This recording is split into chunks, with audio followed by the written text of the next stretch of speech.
Meus caríssimos irmãos, minhas estimadas irmãs, muita alegria nos encontrarmos aqui pelo canal do Seja para a nossa palestra habitual. Nós nos encontramos hoje em torno do Evangelho de Jesus, buscando os esclarecimentos, buscando as luzes do Evangelho para o nosso dia a dia, para a nossa jornada, para a nossa caminhada espiritual. Nós estamos, portanto, abordando o Evangelho segundo o Espiritismo, esse livro extraordinário, de Allan Kardec, que é um comentário sobre as passagens do Evangelho de Jesus, que nos trazem elucidações importantes para o nosso dia a dia, para a nossa vivência comum, para, enfim, nos orientarmos na vida. O Evangelho segundo o Espiritismo é um manual para a vida, e tanto foi para a vida nos tempos de Jesus, quanto o é para a vida moderna. Na vida moderna nós encontramos tantas dicotomias, dificuldades de entendimento das coisas, de mudanças, que o Evangelho, no entanto, já se havia antecipado a todas elas. Então nós queríamos agora, nessa nossa oportunidade, pedir aos amigos que já são inscritos, que acionem o sininho, para receberem as novas notificações do programa, do canal, e se ao final gostarem do trabalho, deem o seu gostei, que nos ajudará bastante. E aqueles que não são inscritos, nos deem a força da inscrição, que nos ajudará também a robustecer o canal do Seja, Centro Espírita Joana de Ângeles, de Franca, né? Que é um canal com o qual nós estabelecemos essa conversa amistosa, gostosa, semanal, aqui no canal do Seja.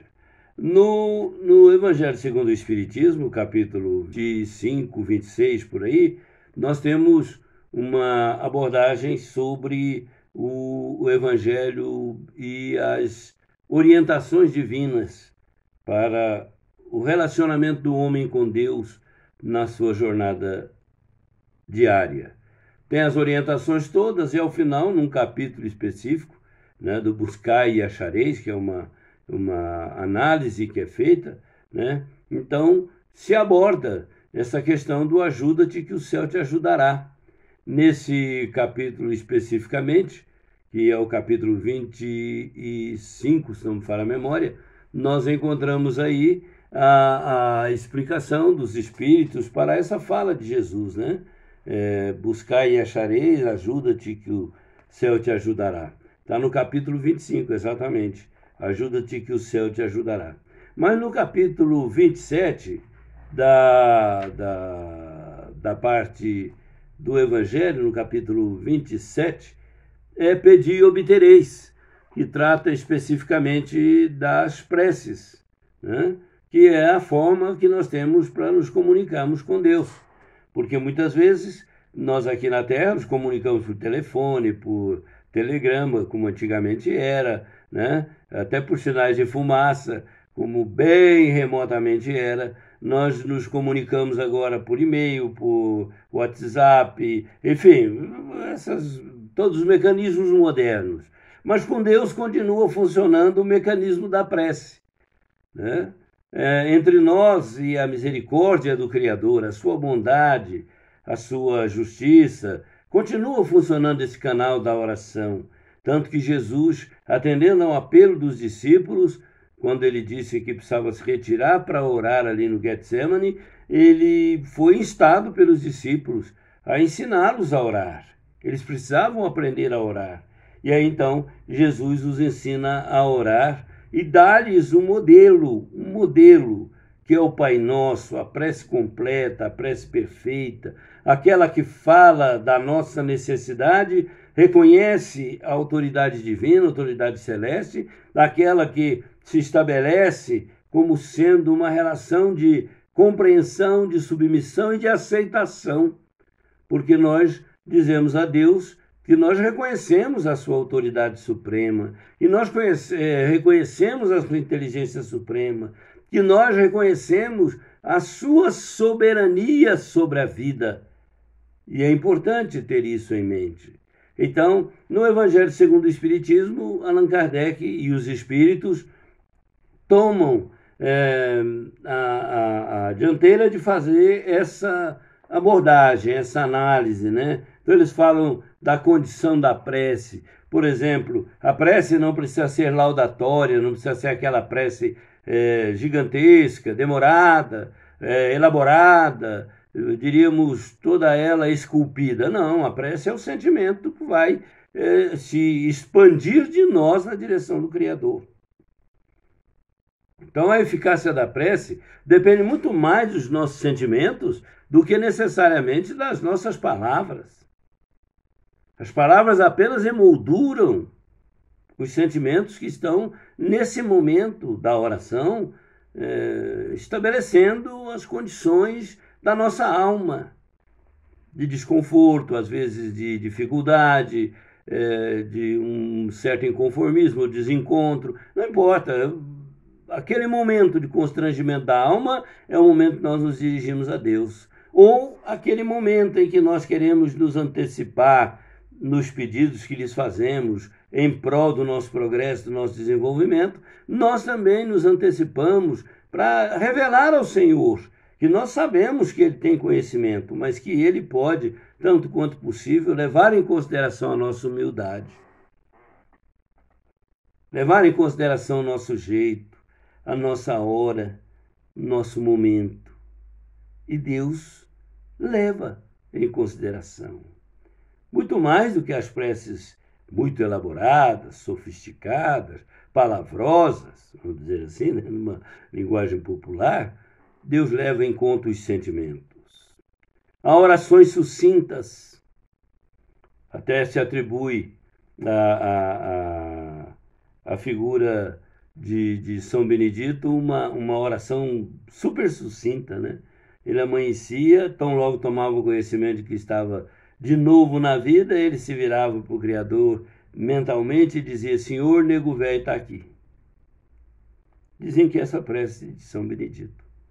Linda, linda, nenhum reparo a fazer. Perfeição da oração. Senhor, conta comigo. E a certeza de que contava com o Criador. Maravilha. Mas tem orações espetaculares como o Pai Nosso. Indiscutivelmente, a oração das orações. Você sempre ouve dizer que orações da Bíblia, tais ou quais, abalaram os céus, né? Nós ouvimos uma oração que abalou Gloucester, lá na Grã-Bretanha, na época da guerra. Nós ouvimos tanto falar sobre esses momentos de transcendência espiritual do indivíduo em que o sentimento foi tão eficaz que as palavras se moldaram, as palavras ganharam brilho, ganharam a riqueza, ganharam a força que o sentimento impregnou. Então nós temos aqui a condição da prece, é essa. Seu coração pediu, ora. Você precisa, ora. Está num bom momento, ore. Quer agradecer? Ore. Eleve a sua oração ao Criador. Diga a Ele do seu prazer, da sua alegria, da sua felicidade, de tudo que está acontecendo com você, que você é grato, que você é reconhecido, que você sabe que às vezes aquele pedido não foi atendido integralmente, conforme foi efetuado, mas está em andamento, está em processamento e você sabe esperar, você compreende que não é com o Criador. Ele atende qualquer pedido a qualquer hora do jeito que bem entender. Ele tem poderes supremos para isso, tem sabedoria suprema para isso, ele tem inteligência suprema para isso, tem bondade suprema para isso. Mas tem também a questão da nossa parte. Então, pedi e obtereis. É preciso pedir. Por quê? Porque nós temos que reconhecer que, às vezes, sozinhos não damos conta de resolver aquele problema. E nada errado de revelar ao Criador, mesmo ele sabendo, que nós temos consciência desse limite, dessa falibilidade. Então, as condições da prece se passam por aí. A eficácia da prece, que é o tópico seguinte, a eficácia da prece, né? Nós vamos verificar que os Espíritos dizem que A eficácia da prece está relacionada também com esse sentimento, com o merecimento e, obviamente, com o benefício que esse pedido possa nos trazer, ou possa estar escondendo algum tipo de problema que nós não vislumbramos ao pedir. Por isso vos digo, todas as coisas que vós pedirdes orando, crede que a haveis de ter, e que assim vos sucederão. Jesus, em Marcos, capítulo 11, versículo 24. Jesus está garantindo o aval. Pode pedir, pede crendo, pede meu nome, que o Pai vai atender dentro do possível. E a cronologia da coisa pode não ser aquela que nós estabelecemos. Porque tem muitas orações que são ultimatos. Deus me atende, Deus resolve, Deus faz isso, Deus faz aquilo, se eu fizer isso eu te dou aquilo. Não. A cronologia depende de uma série de fatores, inclusive da nossa condição de fazer bom uso daquilo que pedimos ao Criador. A ação da prece é a transmissão do pensamento. A prece não se transmite por outro mecanismo, é o pensamento. E é plug and play, né? É Bluetooth. Nós estamos online com Deus. Pensamos nele e o nosso pensamento lhe chega. Tudo que ligardes aí na terra se ligará no céu. E o que desligardes aí também se desligará lá. Quer dizer, se nós não adquirimos, não desenvolvemos o hábito de orar, de pedir, de agradecer, de louvar, se desligam essas comunicações. Deus continua fluindo todas as bênçãos, mas nós passamos a ignorar todas as bênçãos, ou aquelas que fariam maior sentido na nossa existência. Então se transmite a prece pelo pensamento. Por isso é que é individual. É cada um com a sua maneira, com a sua necessidade. Ou, como diriam, cada um com seus problemas. Nós vamos verificar que aí tem várias orientações. Tem preces ininteligíveis, né? Prece que nem nós mesmos sabemos o que estamos pedindo ou o que estamos fazendo, mas não tem problema. Deus vai cuidar de separar o joio do trigo. Não tem perigo. Para Deus isso não é um problema. O problema é para nós, que acabamos por não beneficiarmos-nos do clima da prece, do momento de oração. E é uma bênção. Quando nós estamos orando, nós estamos integrados ao amor de Deus, estamos no link com Ele. Numa linguagem moderna, estamos online. Agora, quando desligamos, estamos offline, abaixo da linha da percepção. Bom, aí fala das preces inteligíveis, sugere orações pelos mortos, pelos espíritos sofredores. Tem aí formas de orar, né? O modo de orar, né? Que são instruções importantes. Tem a aventura da prece, é Santo Agostinho nos falando da maravilha que o momento da oração. Que alegria, que prazer, que felicidade. É um momento de êxtase, um momento de elevação, de sair de si e integrar-se com Deus. Aí tem no capítulo 28 uma coletânea de preces, né? Oração dominical. Nós temos, por exemplo, oração para vencermos uma imperfeição, para as reuniões que vamos fazer, familiares, religiosas. Nós temos modelo de oração, assim, formas, né, de orar, porque cada um ora ao seu modo, mas há uma linha, como Jesus deu uma linha de oração para os discípulos no Pai Nosso. Os Espíritos também aqui nos ajudam a formular adequadamente as nossas orações. Tem a prece para os anjos guardiães, para os espíritos protetores. Isso é coisa pessoal que só nós vamos saber o que vamos comunicar aos espíritos, conversar com os benfeitores, anjos de guarda, nessa circunstância ou naquela. Para afastar os maus espíritos, é possível pedir, sim, como para afastar perigos, para corrigir um defeito, né? Graça por uma vitória sobre a tentação. Jesus disse numa sugestão maravilhosa e oportuna e necessária: vigiai e orai, para não entrardes em tentação, qualquer que seja ela. E tem um amigo que ele adaptou essa oração e disse assim: agora eu não me limito a pedir só para não entrar em tentação, não cair em tentação. Eu também peço a Deus para não deixar a tentação cair em cima de mim. Porque no mundo moderno, na vida moderna, é o que não falta. Tentação batendo a porta. Oferecendo as vantagens mentirosas do planeta. São os falsos profetas, os falsos mercadores, mercadores de ilusões, sobre o que falaremos numa oportunidade futura. Para pedir um conselho, às vezes estamos num momento de decisão e precisamos de um aconselhamento que o ser humano às vezes não alcança. Então pedimos a Deus.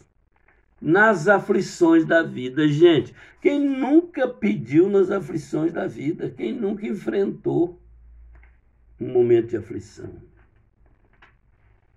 Graças por um favor obtido, também tem aqui. Submissão e resignação diante de um perigo que nós nem sabemos qual é. Ao escapar de um perigo, agradecer. Tem aqui sugestões. No momento de dormir, prevendo a morte próxima, às vezes chega essa hora, né? Vai saber. Às vezes bate a nossa porta e se torna impossível ignorar. Então, nesse momento também nós podemos orar para que Deus aplaque o sofrimento, a dor, o medo, a preocupação. Pelos que estão em aflição, podemos orar pelos outros, por que não? Graças por um benefício concedido a alguém, a outra pessoa. Nós ficamos agradecidos. Principalmente quando beneficia alguém que é do nosso afeto, do nosso mundo afetivo, ou beneficia alguém mesmo não sendo conhecido, beneficia alguém que necessita. Prece para os inimigos e os que nos querem mal. Também. Está aqui. Podemos, porque Jesus havia recomendado amar até os inimigos. E um gesto de amor, que não é aquele do compartilhamento e da convivência, que às vezes é impossível ou impraticável para o momento, é orar por eles, para que eles tenham melhor sucesso, cuidem da vida, estejam ocupados com a própria felicidade, nos deixem em paz e a gente siga a nossa vida, eles sigam a vida deles sem contratempos. Graças por um bem concedido até aos nossos inimigos.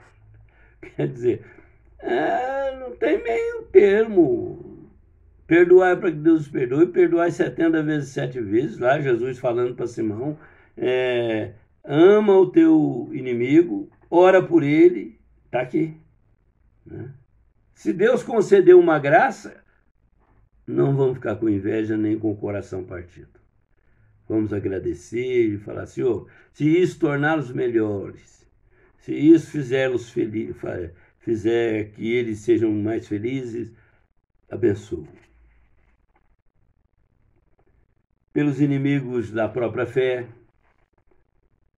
prece para o nascimento de uma criança que está prestes a chegar ao mundo, vai encontrar esse mundão aqui, então precisamos preparar o território, preparar o terreno para elas. Por alguém que está agonizante. Imaginemos, né? Uma pessoa ali no leito de morte, precisando de um alívio, orar por elas. Para logo depois da morte, quando já está consumada, quando não tem mais o que fazer, ao invés de nos desesperarmos, orarmos por aquela criatura e pela família, pelos que ficarão, enfim. Para aqueles que amamos, claro, não faz sentido orar para todo mundo, não orar por quem a gente ama. André Luiz tem uma frase, aliás, a respeito disso. Se Jesus recomendou amar até os inimigos, com que imenso amor não devemos amar aqueles que nos oferecem o coração? Pelos sofredores que pedem preces, e aí vai, né? Por um inimigo que morreu, por um criminoso, por um suicida, orar para tomar rumo, encontrar luz pelo caminho, para os espíritos arrependidos, para os endurecidos. Enfim, prece pelos doentes, os obsedados, os que têm problemas mentais, né? Enfim, meus queridos, aqui no capítulo 28, completo, como nós vimos ainda há pouco, né? O capítulo 28 fala da eficácia da prece, da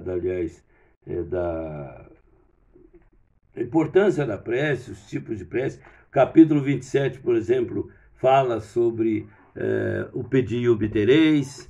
Então, nós fizemos uma resenhazinha desse capítulo do Evangelho segundo o Espiritismo para dizer aos amigos que vale a pena cultivar a oração, amanhecer com o dia com a luz da prece, não encerrar a nossa jornada sem reservar 2, 3, 4, 5 minutinhos para uma leiturazinha, se for o caso. Se não estiver muito cansado, uma oração de agradecimento a Deus pela vida, pelo dia, por tudo o que aconteceu. Por isso, eu agradeço a Deus a oportunidade de tratar desse assunto com vocês. Foi um prazer imenso, muita alegria. Que Deus nos abençoe e até um próximo encontro, se Deus quiser. Muito obrigado, meus irmãos. Fiquem todos com Deus. Muita paz.